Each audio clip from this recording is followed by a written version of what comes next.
ಸ್ವಾತಂತ್ರ್ಯ ಎಂದರೆ ನನಗೆ ನೆನಪಿಗೆ ಬರೋದು ನೇತಾಜಿ ಸುಭಾಷ್ ಚಂದ್ರ ಬೋಸ್.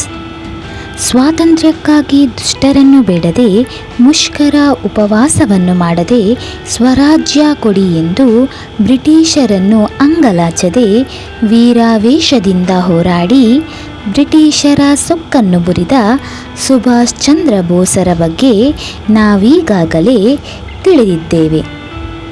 ಇವರ ಸಂಗಡಿಗರಲ್ಲಿ ಪ್ರಮುಖರಾದ ಒಬ್ಬ ವೀರನ ಬಗ್ಗೆ ಅಷ್ಟಾಗಿ ಯಾರಿಗೂ ತಿಳಿದಿಲ್ಲ.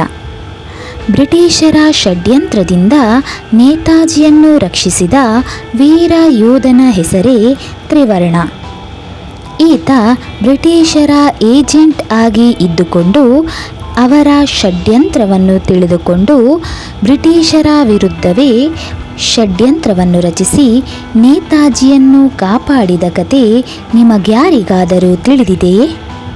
ಒಂದು ಸಿರಿವಂತ ಕುಟುಂಬದ ಒಂದು ಹುಡುಗಿಯ ಸಾವಿನ ರಹಸ್ಯವನ್ನು ಭೇದಿಸಲು ಬಂದ ಬ್ರಿಟಿಷ್ ಏಜೆಂಟ್ ಆ ಸಾವಿನ ರಹಸ್ಯವನ್ನು ಭೇದಿಸಿ ಬ್ರಿಟಿಷರೊಂದಿಗೆ ಹೋರಾಡಿ ನೇತಾಜಿಯ ಪ್ರಾಣಕ್ಕೆ ಕಂಟಕವಾಗಿದ್ದ ಬ್ರಿಟಿಷ್ ಮುಖಂಡನನ್ನು ಕೊಂದು ದೇಶಕ್ಕೆ ಸ್ವಾತಂತ್ರ್ಯವನ್ನು ತಂದುಕೊಡುವಲ್ಲಿ ತನ್ನ ಪಾತ್ರವನ್ನು ಮರೆಮಾಚಿದ ವೀರ ಯೋಧನೇ ತ್ರಿವರ್ಣ.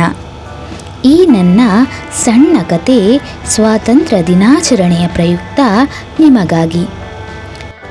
ಈ ಕಥೆಯನ್ನು ಕೇಳಿದ ನಿಮಗೆಲ್ಲರಿಗೂ ಸ್ವಾತಂತ್ರ್ಯ ದಿನಾಚರಣೆಯ ಹಾರ್ದಿಕ ಶುಭಾಶಯಗಳು.